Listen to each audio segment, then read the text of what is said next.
Breaking news tonight, finger in a burger. Somebody found a finger in a burger. Could your burger be next? Or worse, your finger? That's ahead at 11. They're calling it the hokey pokey. It's a dangerous viral trend where teenagers attempt to turn themselves around. And what are they turning around for? It's fentanyl. We know cops are good, but are they also really great? Yes, more on this at 11. They're called Labubus. Little keychain toys that kids can collect and trade. But what may be hidden inside them?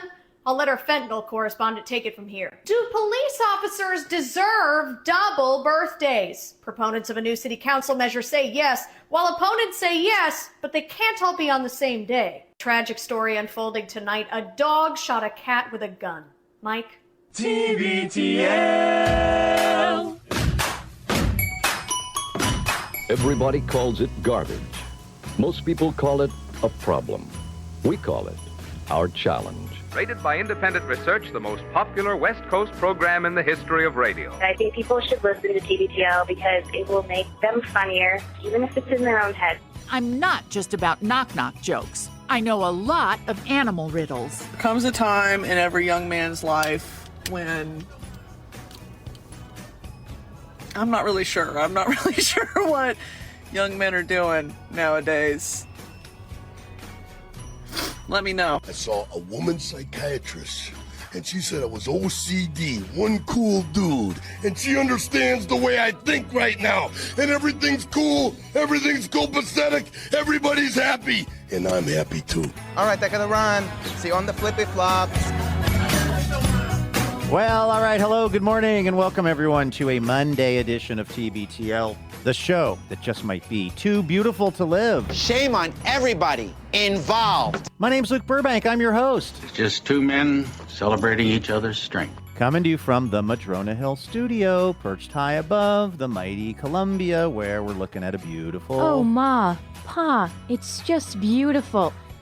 A day here. We have officially started to reach the part of the weather season here in August where the lawn is completely stopped growing. We're just mowing the dandelions around here. But it gets me out of the house. It gives me something to do. When I'm not bringing you episode 4,789 in a collector series. Let the fun begin. You know, we have a P.O. box here on TBTL, and folks send us stuff to that P.O. box. The new phone book's here! The new phone book's here!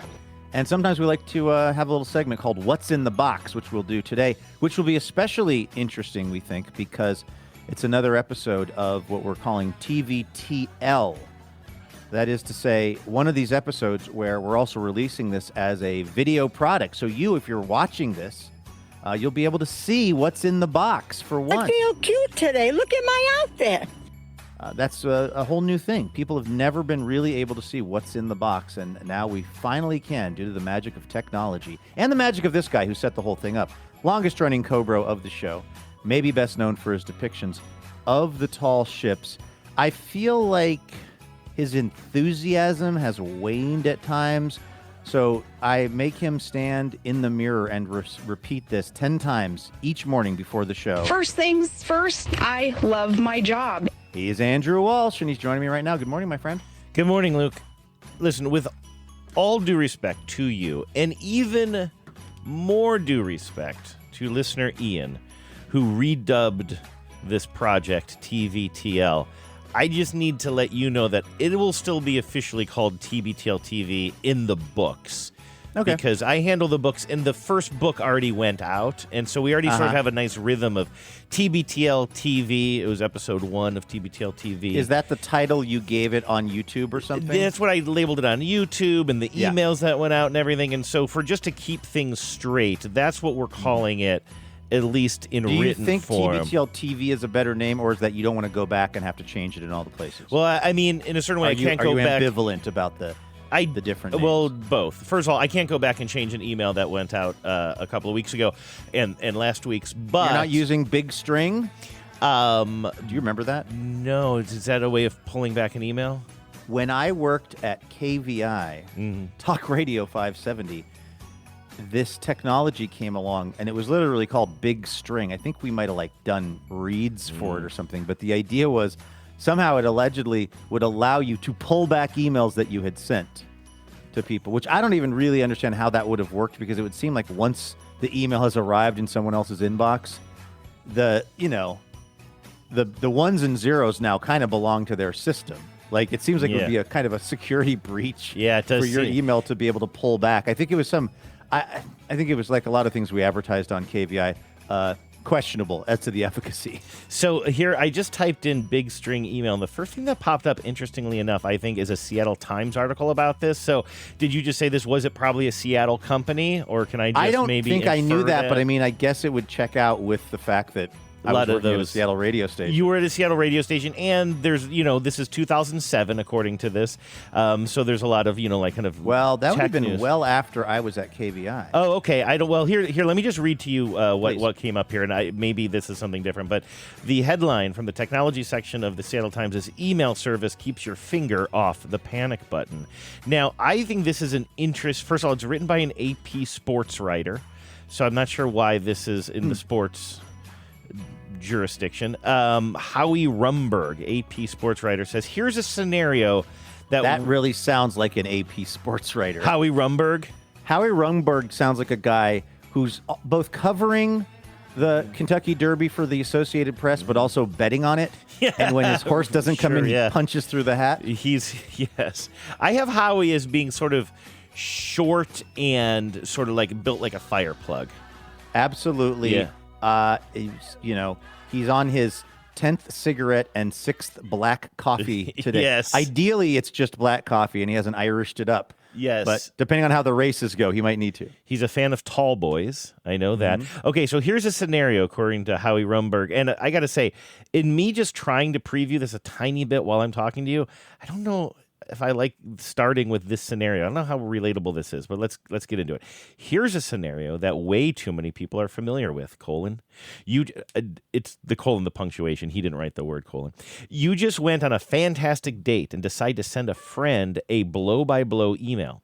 Instead, you type the fresh in your memory, newly acquired address of the potential steady and hit the send button as you realize you are sending it to the last person in the world who should see it. So in other words, you're sending an email to your friend, you think, detailing the date you just went on, but what you're doing instead is sending it directly to the date, to the person you were going on a date with. I don't know. Do people get home from a date and like fire off an email to their friend? I don't really know, but to whom it may concern. Big String Corp has come up with a free email service, www.bigstring.com, that gives the author ultimate control over his outbox. That's right. The outbox. When you click on bigstring.com, it looks like you can, infect your computer, which is probably something I'm doing right now, and maybe buy the space, because bigstring.com does not exist anymore. What I remember about it, and I'm also doing a little light Googling. You know what? I don't care what they say. I'm still calling it Googling. I'm doing some searching on this myself, and you're right, definitely. I mean, I had the name of the company and what it's supposed to be able to do, and that company started in 2007. I was like about to come back and do TBTL at that point. So I must have. I think Bryan Park covered this? Maybe, or I just, my brain is Swiss cheese. I think this is something I don't know how many times I've referenced it on the show, but it's a little sort of data point. It's a thing that I've walked around I've had it in my brain for many, many years, which was there was some kind of an email service where you could pull it back. And I thought that we maybe were getting to use it for free, or that I felt like it was like, I can picture myself looking at the email, I feel.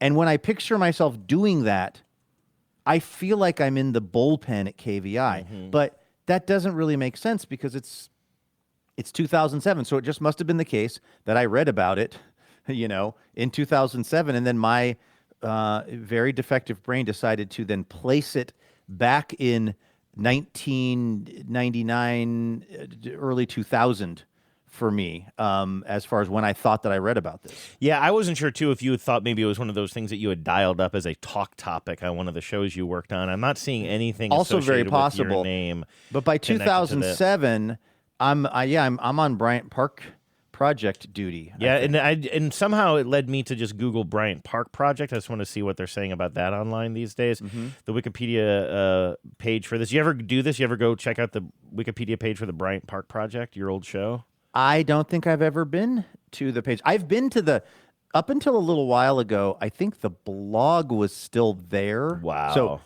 Bryant Park had its own blog, and that was actually at the time kind of a big deal. The whole idea was we're going to be, something that is a radio show, but also a big web presence, which was not the wrong way to think about it. Just the execution was maybe not what it could have been. But I used to sometimes go back and look at the old blog posts because I was heavily blogging in the day. Yeah. That was one of my responsibilities as one of the hosts.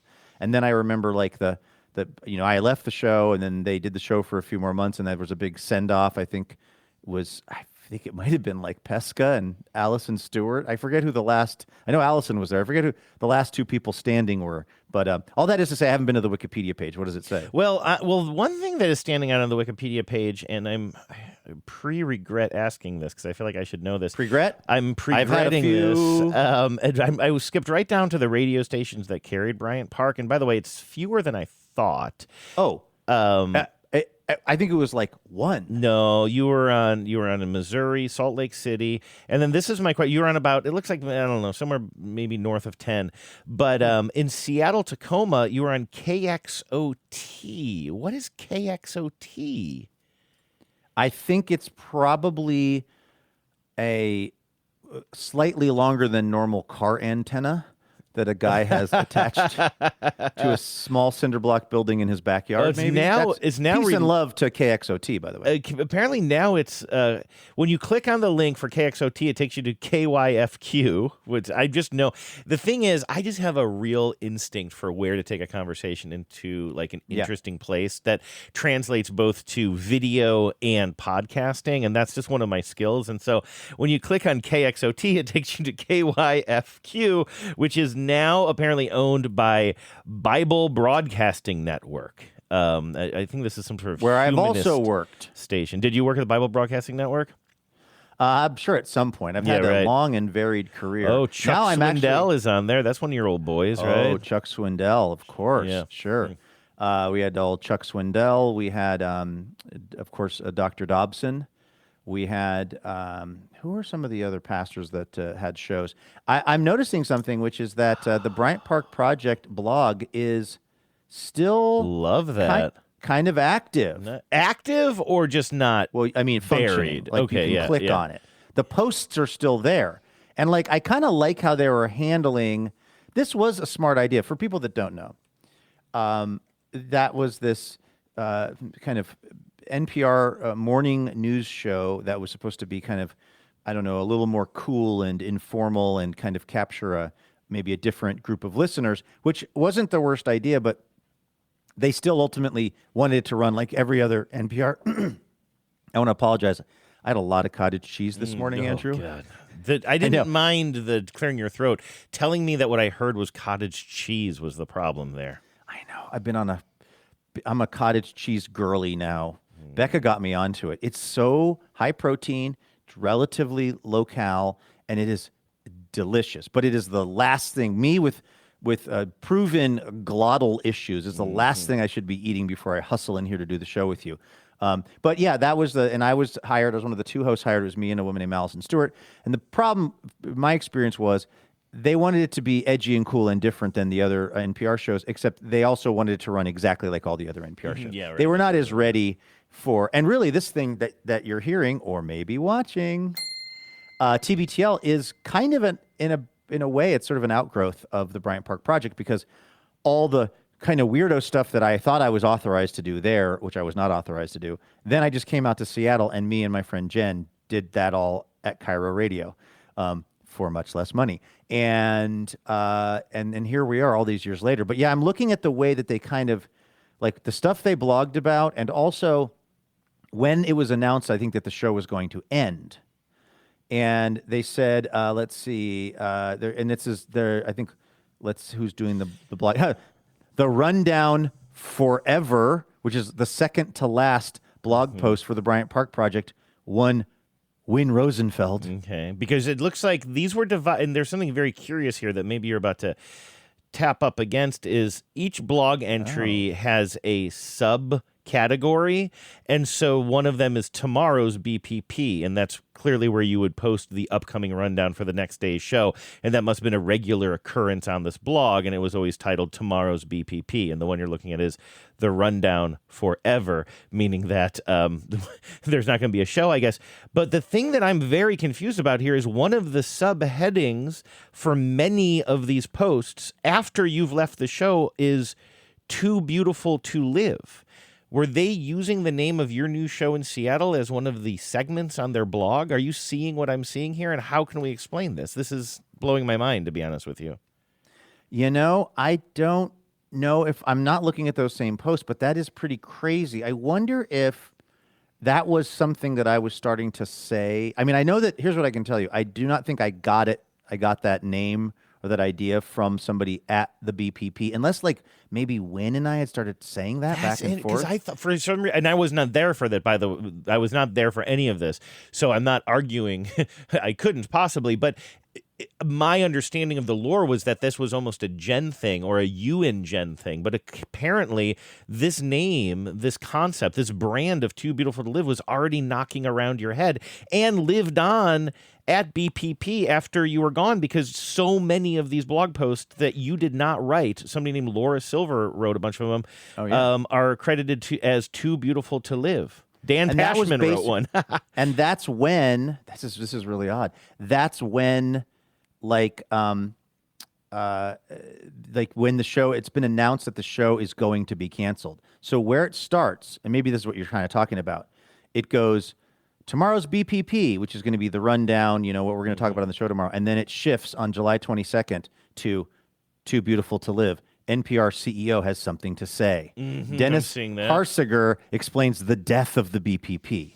And that's that's the first blog post that is underneath this subheading of Too Beautiful to Live. Right. Interesting. I mean, is it? Nope, that's not true. There's an earlier one. Pesca makes the BPP a Valentine. Too Beautiful to Live. That was on July 18th, 2008. But we weren't. But that's all. But let me. No, I'm trying to. That is all. The Too Beautiful to Live, this show, also known as TBTL, also known as TBTL TV. Damn it, Ian. And in France, Les TBTL TV. When they started using Too Beautiful to Live as a little kind of, I don't know, label or framing technique or whatever you might call it, our Too Beautiful to Live already existed, right? That's what I'm trying to figure out, because I'm seeing 2008 we started in January of 2008. Well, then yes, indeed. Then they're using your language, because I'm finding a post from July 16th, 2008, under the subheadline "Too Beautiful to Live." The Ramble, the second hour. Matt Martinez explains the near future. So I do think that they start using this when the conversation starts coming up that you guys might be on a short, or you're no longer here, that they are on a short leash or starting to wrap things up. Yeah. Help Us Go Out in Style, July 14th, Too Beautiful to Live. So there we go. Too Beautiful to Live, July 13th, and New York Times, NPR is canceling the Bryant Park Project. Interesting. And so they started, but I'm just so surprised that they're calling it Too Beautiful to Live on your old show when you've gone across the country to start your own show called Too Beautiful to Live. Which is called Too Beautiful to Live, which I'm assuming, me, I never assume anyone knows about this, but I'm assuming that there was there was a group of people who would be mildly aware of it. It would be the people I used to just work for and my friends who all worked there. So I wonder if that was just a subtle kind of, kind of a subtle joke, a subtle kind of wink and a nod, or that's really you're blowing my mind. You're blowing my mind. You're the one who brought us here. Mostly, I'm just trying to scroll all the way back to when I was blogging to see if my blogs were good. So what you were saying was when you went to the Wikipedia page, and we're not off this topic yet. No, when we went to the Wikipedia. Are we going page, back to the difference between KXOT and KYFQ? No, that's been well covered. Check this out though. July 7th, 2008. I guess I'm already gone at that point. Guess what they've got a story about? Lawn Chair Larry. Oh, I thought you were going to say the big string. No. .com. That would be amazing. I will say that this website is a little kludgy, NPR. You guys just got, I think, like a $200 million, right? From, who gave that? Was it like... The Kroc Foundation? Are you talking about back in the day? No, they just got another one. They just got another I don't know. $100 million from... it was, I want to say it might have been Mackenzie Bezos. Oh, yeah, that rings a bell. And then they had, look, I don't want to, just because they stole our cool name of Too Beautiful to Live and tried to use it on their blog, on their failing blog, I'm not going to be mean to NPR, but I am going to say this to me so typifies the current world of NPR, which was like, I would happen to be driving somewhere listening on the day that this huge gift was gifted to NPR. I believe it was the single largest amount ever given by a living person. So I remember when we got that sweet McDonald's money. That was when, and we still hear about it all the time, the estate of Joan Kroc. Yeah. When Joan Kroc, whose late husband, Ray Kroc, was one of the McDonald's founders, passed away in San Diego, it turned out that she had been a big fan of the San Diego public radio station, KPBS, and NPR at large. And so we got $200 million. That was really great. Flash forward to, I don't know, a few months ago, this $100 million comes in, and they have, I think it's like the CEO of, I think it might have been Folkenflicht. Folkenflicht interviews the CEO like, this is amazing. We just got $100 million. Because, and like, obviously public radio has been really, really struggling with the elimination of the Corporation for Public Broadcasting and stuff like that. And basically what the takeaway was, we're just using this $100 million to plug up some holes. We're not adding any programming. We're still doing layoffs. Oh, that's what it was. The $100 million news came at the same time that the round of layoffs news came. And I think the big question was, we just got $100 million. Why are we laying everyone off? And it was kind of like, well, because it still sucks. By the way, it wasn't Mackenzie Scott. I'm in the article now. It was Connie Balmer. We're confusing Connie our Balmer. Seattle I'm sorry to area mix up my my Seattle adjacent philanthropist. I guess she and the foundation contributed $80 million of that, and then an anonymous donor contributed enough to get it up to a total of $113 million in 2 donations, and so that's where the money was coming from. Is Connie Balmer still married to Steve Ballmer? I wonder, because I have a theory that what happens I guess so. It says Connie Balmer Wright and her husband, Steve Ballmer, who owns the Clippers. Oh, by the way, whatever happened with all that whole Clippers scandal? The NBA has opened an investigation. Oh, yeah? Oh, yeah. Pablo. You ain't heard the last of that. My theory is that oftentimes women who are married to these very rich dudes, if they go through a divorce, it becomes very clear how much better the women were than the dude. Mackenzie Bezos as an example. Yeah, sure. Like she's like just where like their going priorities around. are, and and like Melinda Gates. Mm-hmm, yeah. Not that look, I'm not trying to. I still think that Bill Gates' charitable work, I think, it stands on its own. Whatever else he's had going on in his private life and his regrettable association with Jeff Epstein, the financier, was bad. But like, I just feel like it's mostly Melinda French Gates and Mackenzie Bezos. Although I guess you see Mackenzie Scott now. I think Mackenzie Scott probably not. Yeah. And I wonder, is Melinda French? Is she Melinda French again? I don't know. Yeah, I didn't mean to dead name them, but yeah, it's just like it's very clear to me. It seems like who the brains of the operation was in a certain way, and also who the good person was. I'm sorry. I'm still blown away by this. I feel like we not to continue to steal from the past here, but speaking of early TBTL, I feel like we have a little bit of a TBTL mystery solvers on our hands. Do we reach out to? No, it's not. Is it worth reaching out to somebody that Pashmin or Win or somebody? Well, say, I could bring them. I could loop them together. I could do a group text with Pashmin, Pesca, and Win, and see if Alanis Morissette played the BPP. Were you there, or you don't remember? Oh, no, okay, yeah. that's a big get. Well, you guys had big gets. No, we didn't. That was part of the problem. Oh, we were trying to get big gets, and we weren't getting enough big gets. You were getting the biggest get was when, Oh, I would have killed for Stan Getz. Yeah. Our biggest get was when I was on Cash Cab, and then we lost the tapes. forgot. That was going to be our breakthrough moment. You'd only told me about that once, and it wasn't all that long ago. You were on Cash Cab? It wasn't like it wasn't going to be on television. It was a sort of a setup. I think it was, for the Cash Cab to get more promotion, and it was for us to have kind of a fun video bit. So me and Win go down, and the Cash Cab guy and the real Cash Cab, real host, pulls up. We jump in the Cash Cab. We go around. We answer questions. The ceiling goes off. The whole thing. That ceiling couldn't hold us. That sounds amazing. That's sort of. It was so fun. And then I'm trying to think if I'd want to be in there. Did the van? I don't know. Listen, I've been in a lot of cabs in my life. I've been in a lot of cars in my life. I don't think of them as being stinky places necessarily, but there's something about that show with it's so claustrophobic in there with that camera and the kind of fisheye lens and everybody. I feel like there's going to be a lot of tension sweat in the air that's going to cling to the upholstery. Right. Was it a stinky It's like cab? smelling the clicker from Jeopardy. Yeah. Oh, all of the cortisol. That's somebody's kink. You know that. They call them clickers. That could be our $1 million idea. Get our hands on those clickers.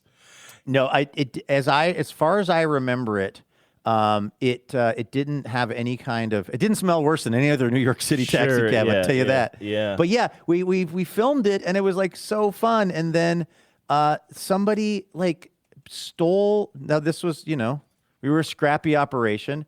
I think Wynn's sort of his archive library, if you want to call it his whatever you want to call it, tape library was, I believe, in a box on his desk, and somebody nicked the tapes of our Cash Cab episode. It will never. You think they will never see the light of day? Well, or borrowed, or maybe accidentally thrown out by someone. Okay, yeah. Because why would somebody steal it? To what end? To what end? Why would Xi Jinping want to rust my Cash Cab tapes? Andrew, something very dangerous is happening here, my friend, which is that I am forgetting for long stretches that this is TBTL TV. Me too. I keep on just staring at my. I don't like it. And because I have an eye line. Yeah. I got an eye line problem, which is I need the camera to be a little bit above my eye line so that I look slightly more slim. But that means that if I'm actually looking at my computer, I'm not making direct eye contact. We bring this up all the time. We need that. What's it called? The Interabox. Oh, sure. Yeah, the documentarian uses. Why can't we ever remember that guy's name? I can always remember line, the movies. Right? Well, he made Cheap, Fast, and Out of Control. Errol Morris. Nice. Okay. He built this device where he could be interviewing someone, but they would be looking at what was like a picture of his face, but it was a mirror reflection of his face, I believe, but the camera was behind it. Sort of like a teleprompter, but for a face, so that the sight line of the person being interviewed would be in the correct place, but it wouldn't feel like they were just talking to this empty box. And what I have to choose from during these TBTL TV episodes is either staring into the eye of Sauron, which is to say this Sony video digital camera that I'm using, or doing what I normally do, which is looking down at my computer and suffering from lack of direct eye contact with the tens of viewers who are maybe watching this on YouTube. Lisa's generally in the same spot, though. My computer that I'm talking to you on is over here, and then I have to turn my head 90 degrees to look at the computer that I Google things on and that I play audio off of, which is even a more unflattering and more just sort of distracting look. But I'm not going to get in my head about it too much, and if things get bad, I have my fidget spinner here to kind of just keep me from touching my face too much during the show. I also think that we need to coordinate on outfits for these TVTL episodes. Okay, I'm wearing a button-down shirt. And what am I wearing for the first time in years on the program? Well, you know what I wear every day of my life is a button-down. Oh, what? You got dibs? Down. Have I? Oh, have you ever seen you got squatters' rights? Have you ever seen You're the only one who gets to wear a collared shirt around here? No, you're right. I'm wearing a tank top tomorrow.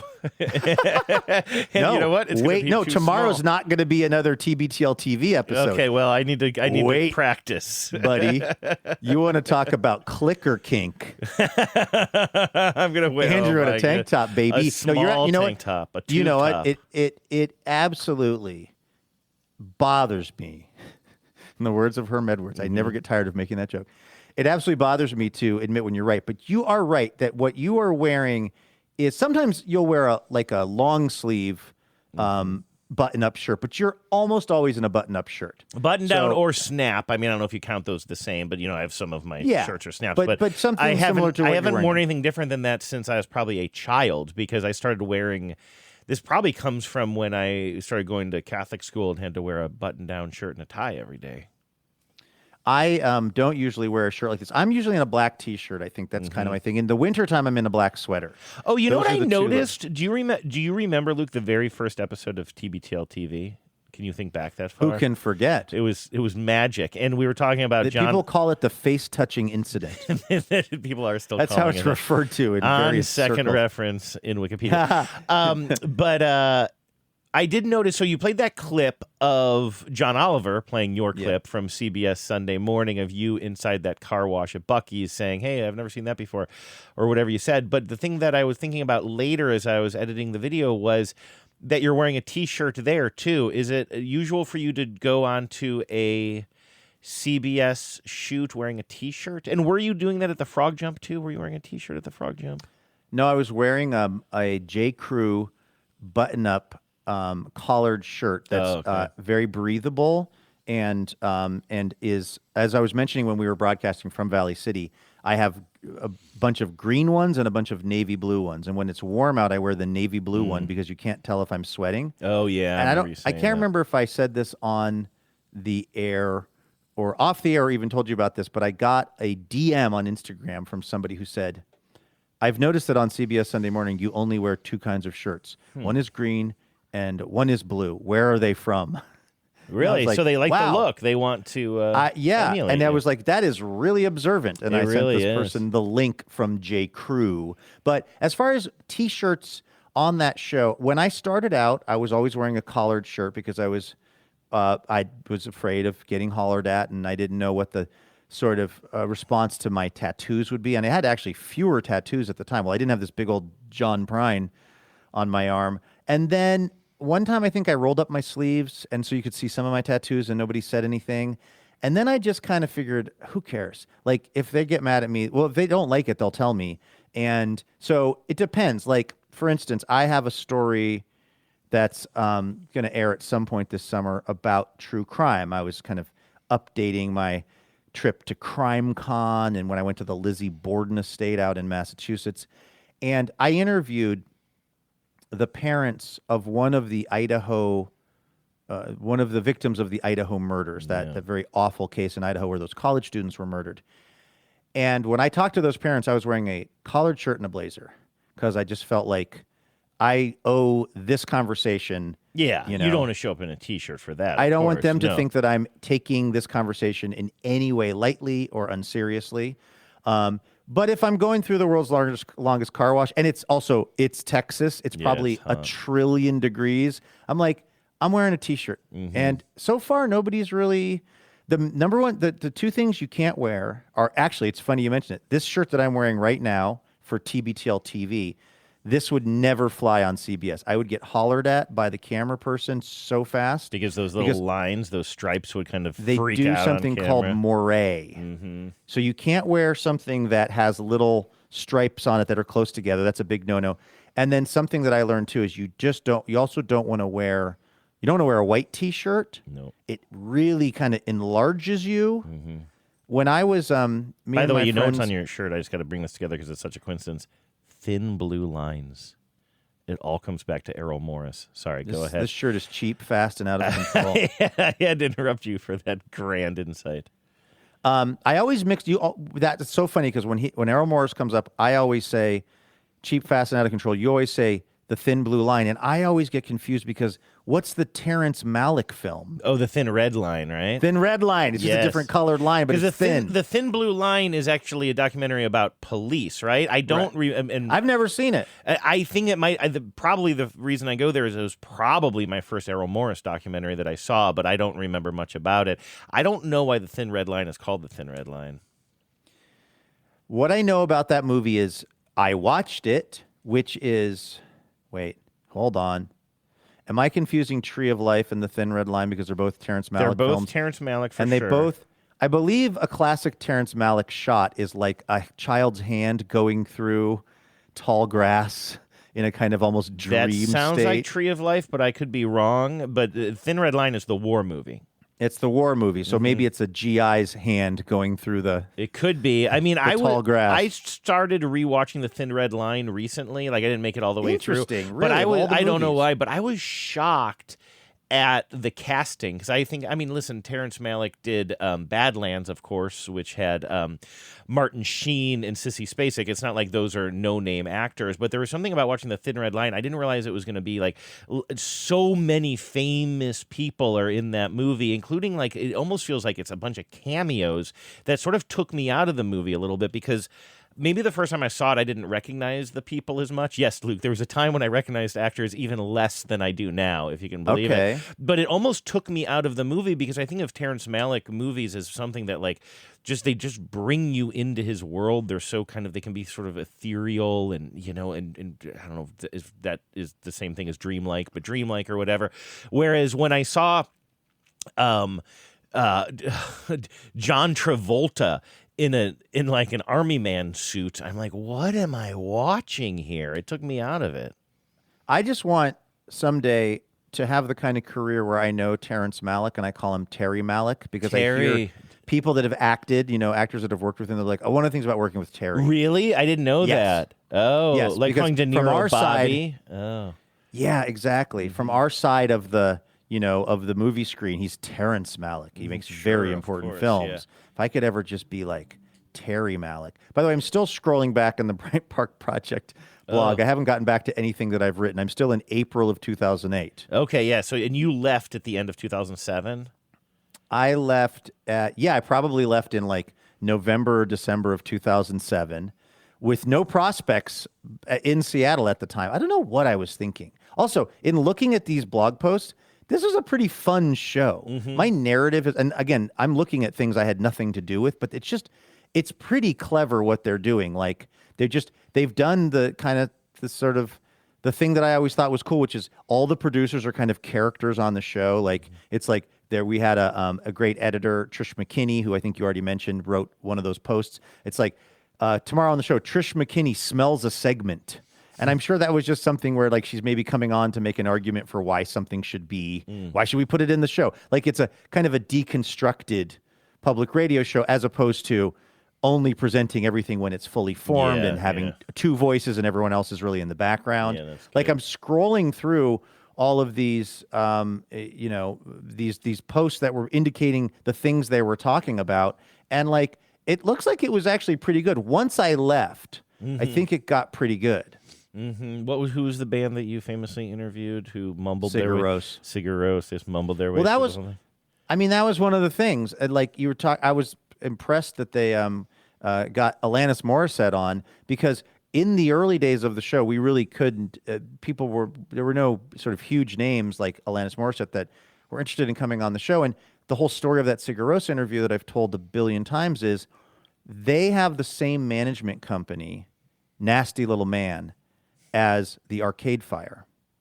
And so the quid pro quo was, and this was a big lesson for me, because I had always worked, like when I worked at Day to Day and I was booking, you know, politicians and things and newsmakers, my experience with trying to book politicians was their handlers, their people always said no right up until they could say yes. I remember trying to book Gray Davis when he was the governor of California as the recall was happening, as Schwarzenegger and a whole other cast of kooks were jumping in. And I remember it was a 2-week process of me just calling the PR person every day for 2 weeks. This was the debut episode of Day to Day. We wanted to have the current governor of California who was being recalled on. And the Sunday, like the Saturday before our first day, the guy calls me like on my NPR cell phone and says, okay, we got him. If you can send your people over here in like the next 3 hours. Jeez. So that was, I was used to it being like the answer is no. And then they're like, okay, we're going to do it. What I didn't know about the music business, those long hairs, those rock and rollers is they say yes to everything and absolutely do not mean it. Oh, that's worse. It's so much worse. So what happened was Nasty Little Man Records said, hey, do you want to have Sigur Rós on? And I was a big fan of them. They're, of course, the band from Iceland, and they sing sometimes in a made-up language.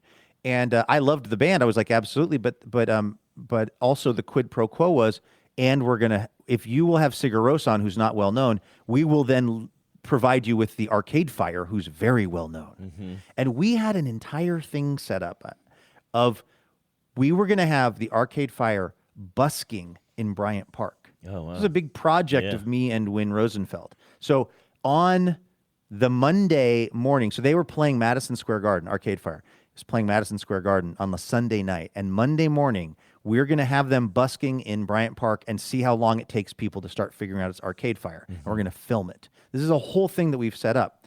So we have Sigur Rós on. Absolute disaster. Although we post the video and people do think it's pretty funny. And then finally, it's Monday morning. It's time for Arcade Fire Fest. It's time for our big band interview that's going to finally rocket the Bryant Park Project up to over 12 stations.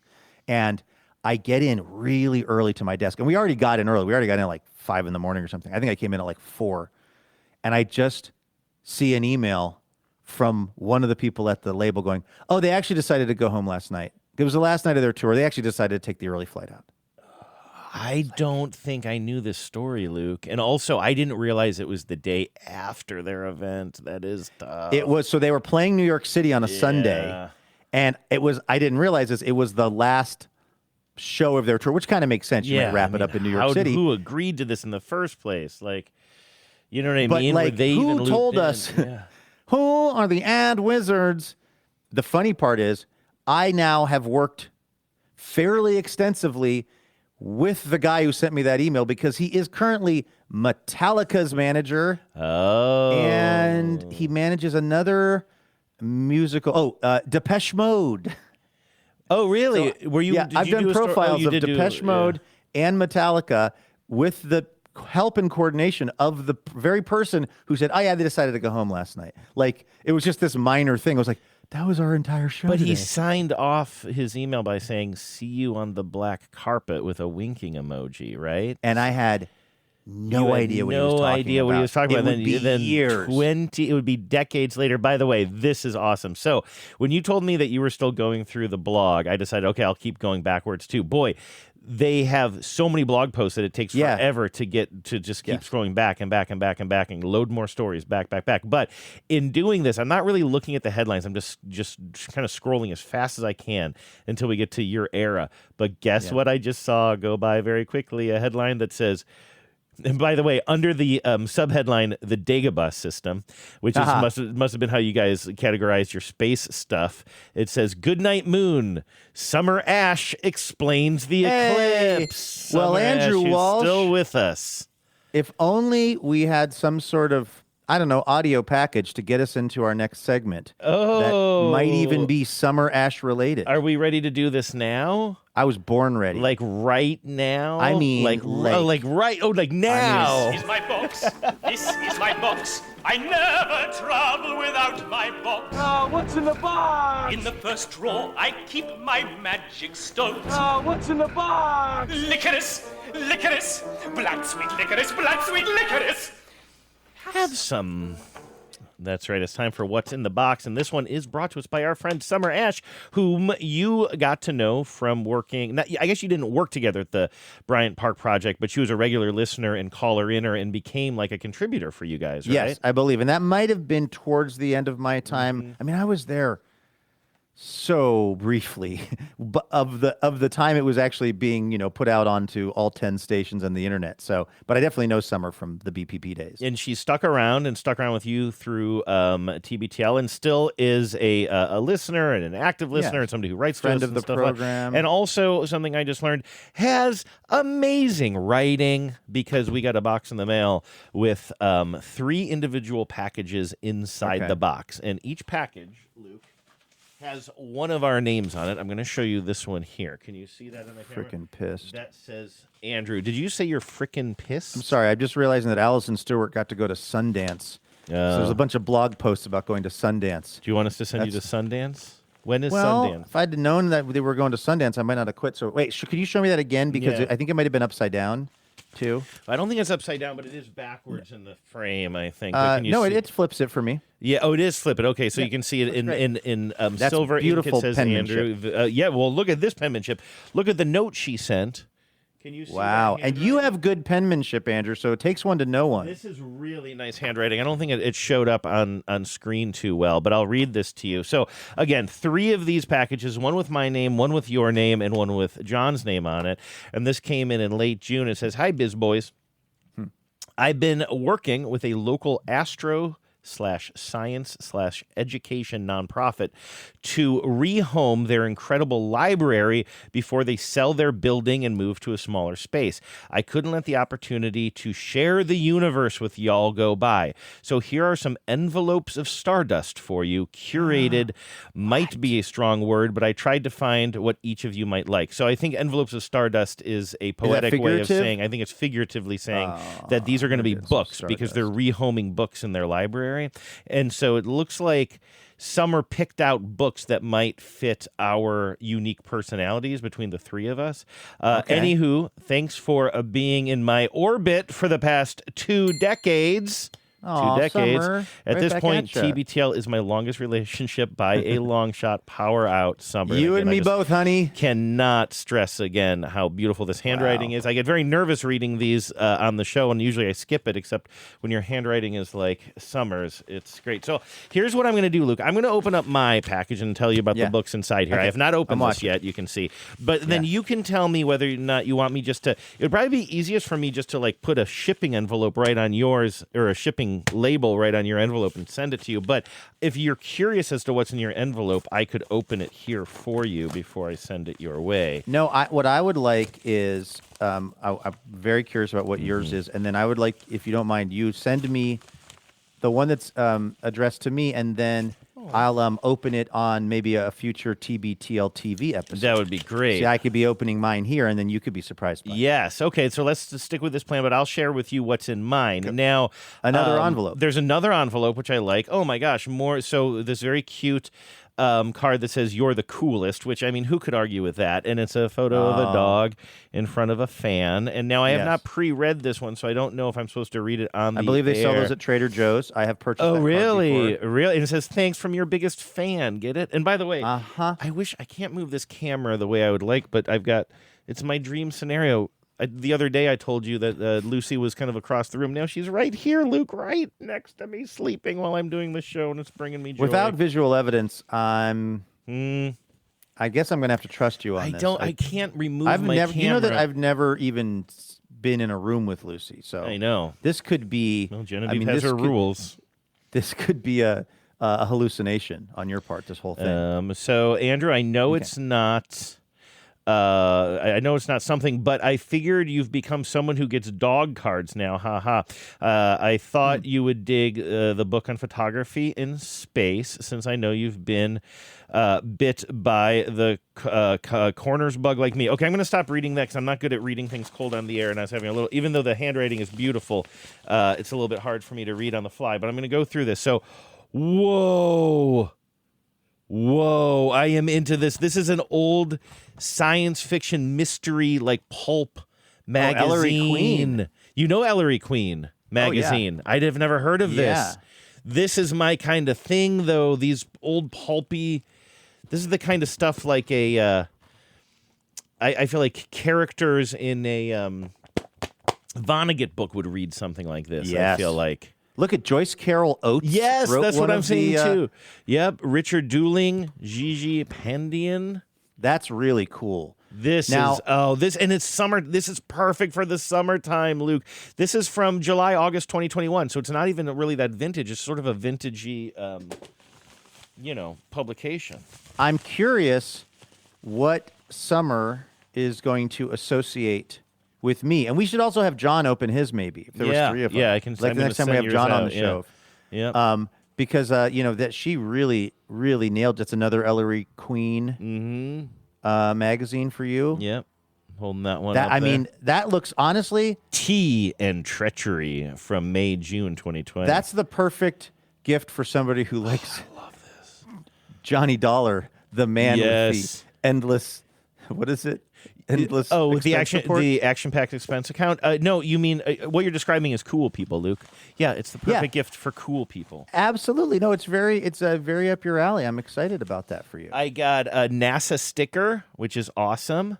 Mm-hmm. Oh, have you ever seen the NASA T-shirts where it has this logo and then it says "I need my space"?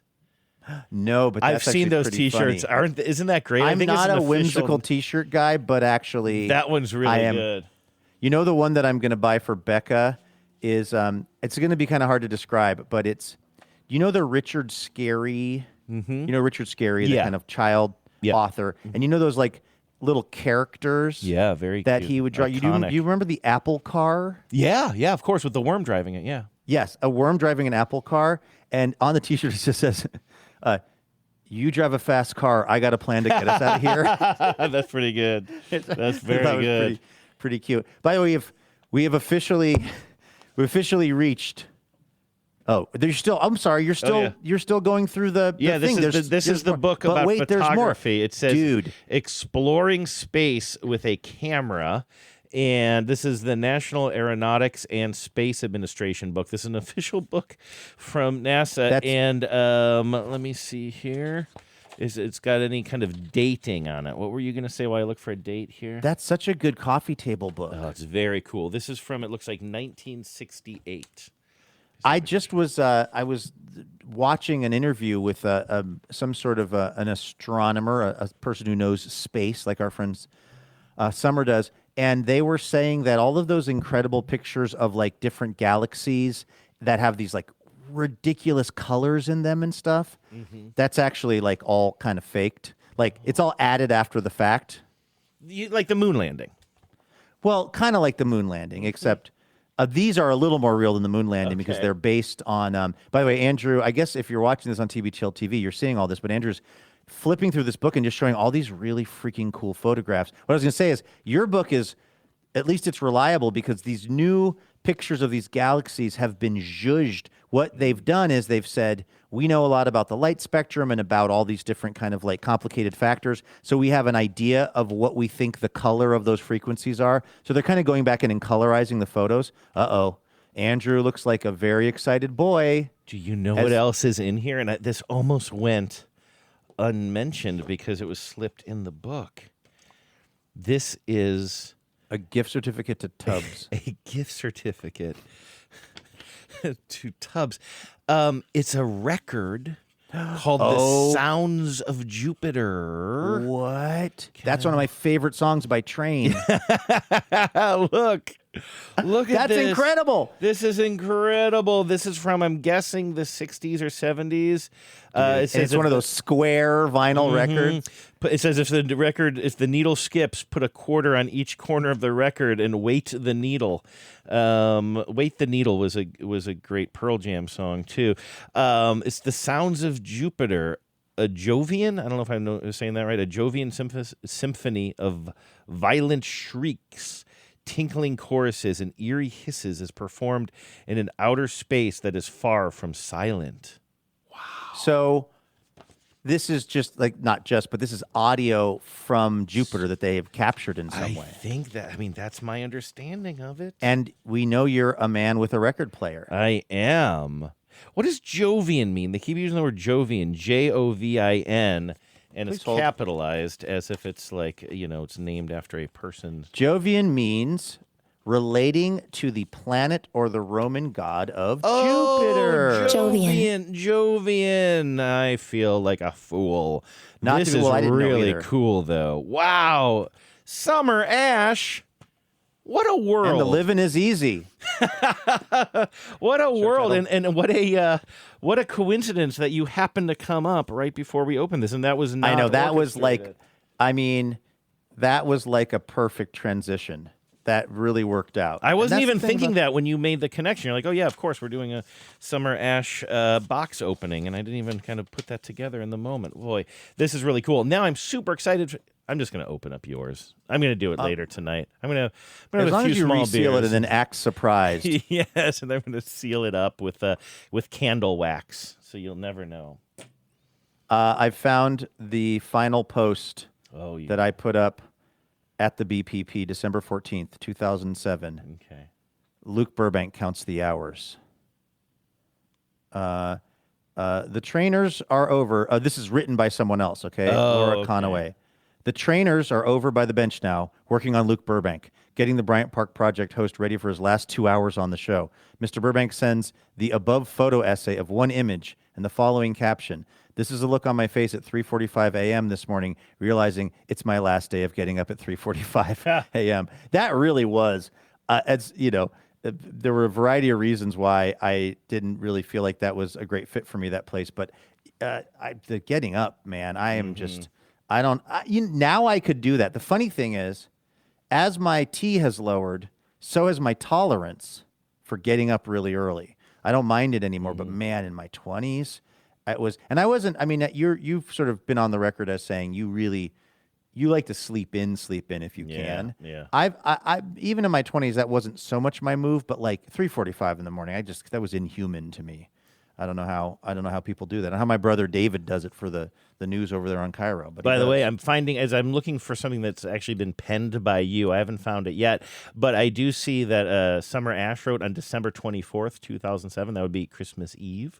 It says, Rudolph and the Red Planets, special to the BPP by Summer Ash. Oh, a Jovian Christmas. It's a Jovian Christmas. Buy us some coffee.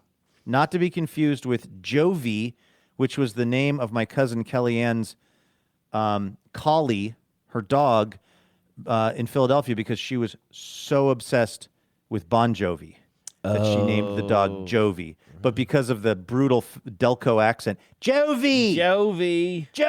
They always had, God bless them, she's so excited about LeBron James. I get this text from my cousin Kel out of the blue, and it's just a cake that I think she made for her kids that's like, we got LeBron. Because he's going to the Sixers. Yeah. I don't have the heart to tell her that he's 42. It'll probably be, is it understood it's going to be his last season? Probably. I love this for the people of Philadelphia. I don't know anything about basketball, but I never thought that Philly would have been on the list. I don't know why I didn't think I anyone Miami or Cleveland or something. But again, I don't follow these things. I still don't really know the reasoning because I never really followed up with it. But I loved seeing, and this goes back a couple of weeks, but when the news was newer, some famous pretzel shop in Philadelphia, maybe you know what it is because I feel like it's like an icon or something, made like a big LeBron face out of pretzel, and it is the most horrific looking thing you've ever seen. And everybody who's like on board with both pretzels and Philadelphia and LeBron were just like, why are you doing this to us? Like being embarrassed by a family member, sort of like, just make it the number 23. Yes. 23. I think he's 23, generally kind of a nod to Michael Jordan. He is 23, right? Okay. I believe so. John Sklarov would know. Yeah, John. Remember during the Thon, where were we? We were at that bar, the Irish bar or whatever it was before the game. Okay, was that that was the primary place where this was? Yeah, you guys were playing Keno, and every number that got him on the subject of numbers. Every time a Keno number would show up, he would associate it with some, ball player of any sport of any era. He really went excellent driver. He went full Rain Man on it. Just started every number he saw, he would just name, to me, what seemed like an obscure player of some sport who had that number. And then do you remember what you guys got a little bickery about, sort of? I mean, and I think you gotta be more specific. In a jovier way. Wait, what do we call you? In a Jovian way? In a Jovian way. He said that Michael Jordan has three numbers. The number 23, obviously, that is associated with another one that he maybe used in college. I don't know what the other one is. I think what happened was when he came, he was number 45, I think, in baseball. Oh, baseball. Okay, the baseball number. But then he kept claiming that he was also number 12, and it's because there was one day, like, the equipment person forgot to bring the proper jerseys, and so he had to wear on the road number 12, and he was claiming that is the third number that Michael Jordan wore. And he was not wrong, and at the time I thought that was BS, but now in the light of day and sobriety, I actually think that is a funny footnote. Yeah, I think it's really interesting. He did actually wear that for one game. Yeah. Are you looking it up as we talk here? No, I'm looking at blog posts that I wrote. Like April 9th, 2007, My Dad's in There by Luke Burbank. What if your 70-year-old retiree of a dad called you one day and said, I'm going to jail right near where you live. Can I get a ride? That's just what happened to L.A. radio producer Jim Getz recently. His dad, Philip, was protesting something, blah, blah, blah. So I guess you know Jim Getz, don't you? Yeah, that's Jim Getz, who we would both work with, or maybe you never worked with at him. KUOW, yeah. KUOW, yeah, exactly. I knew him from L.A. And he wrote a spec script, or no, he actually wrote, I believe he wrote an episode that got made of The Golden Girls, because he would write for TV shows when he was in LA. I remember that too. Yeah. April 6th of 2007, Better Than Russell Simmons, Worse Than Star Jones by Luke Burbank. I was sitting in the R Bar yesterday, LA's newest, finest, and only pirate bar. Oh, you've been to there, haven't you? You know what? For a second, I think I was thinking of an R Bar from Cleveland or something. Andrew, listen to this. Oh, you being sarcastic because I would never. No. I'm laughing. I'm reading this blog post, like the second blog post I ever wrote for the BPP. I don't even think there's like a radio show yet. I think we're just kind of blogging here. I was sitting in the R Bar yesterday, LA's newest, finest, and only pirate bar, a bar that requires you to use a secret password to get in. Awesome. When my buddy Nihar came in, wildly waving a copy of The Onion. Dude, he exclaimed, they're totally making fun of your new show. Needless to say, I was thrilled. It seems we made their tolerability index, a guide to what we're barely putting up with this week. I forgot about that. Apparently, the idea of NPR doing a show aimed at younger people, which by NPR standards means people under, and then I think I wrote 4,065 and then crossed out the 40, seems late to them. Seems lame to them. Not to mention that they, like many other people, have somehow gotten the notion that the new show is going to be named Zach, which I swear on the grave of Ira Glass it will not be. Here's how that rumor got started. A long time ago, some NPR types were joking about names for the new show, and someone, possibly after a 3-martini lunch, jokingly threw out the name Zach, but with an H. Well, as my mom always said, Luke, jokes can really hurt people. Never were words more true, because from that little joke, people just started referring to the show as Zach. Usually the conversation would go something like this. Other person, hey, Luke, how's it going with the Zach show? Also, why are you calling it the Zach show? That's a terrible name. Luke, I agree it's a terrible name, and additionally, that's not really the name. Other person, because, yeah, I can't believe you're calling it that, Luke. Sigh. Anyway, so there you go. Do you remember that? Do you remember the Zach? No, you don't, really? It jogged my memory. I mean, like that was really happening. I didn't. It didn't lie in blog form, but no, I'd completely forgotten about that. Anyway, well, what a way to kick the week. So, off. are you going to text the old gang? Are you going to loop in Nihar? Maybe you could loop in me too. I mean, just bring. Well, bring us Nihar all was together. in L.A. Oh, right, yeah. You know what I mean? That was so. But I just want friends. I could get the peas in. I could get Pashman and Pesca. Hear the desperation? Do you not hear the thirst in my voice? I don't care what the excuse is. Just make me part of the old gang. As long as you do not have to hang out with the old gang socially anywhere. No, of course not. Virtually though, you're good for a virtual hang. I mean, am I? I think so. I like your contributions on the criminal. Oh, is that a virtual hang? I thought you meant like get together for a Zoom meetup or something. God. I'm like, good Lord. Please tell me that died with Tony Fauci's reputation. This is a pretty solid joke to end on. There's nothing, and that joke makes perfect sense here on August the 10th. All right, let's get out of here. Let's get moving. Summer, thank you for giving us just Summer, something thank you. I'm actually that prompted pure delight and legitimate delight in me, but also something that made this worth videotaping today. And Andrew, I don't mean to make more work for you or turn you into a BDSM fan. More than you already are. But if you wouldn't mind mailing me that package from Summer, then again, I can open it here, and then we can see what's in the box yet again. So. Well, the really cool thing is the way Summer sent those is it makes it very easy for me to reship them to you guys. I don't have to box them up or anything. So before we go, could you just give me your address? Yes. Go ahead. It's 514 Bryant Park Way. Okay, good. I got it. Sounds good. I'll let the USPS I worked there, do and the I rest. just gave you the most made-up sounding address of all time. All right, thanks for listening, everybody. We are going to be back here tomorrow with more Imaginary Radio for all of you, so please join us for that. In the meantime, have a great Monday. Take care of yourselves. And please remember, no mountain too tall. And good luck to all.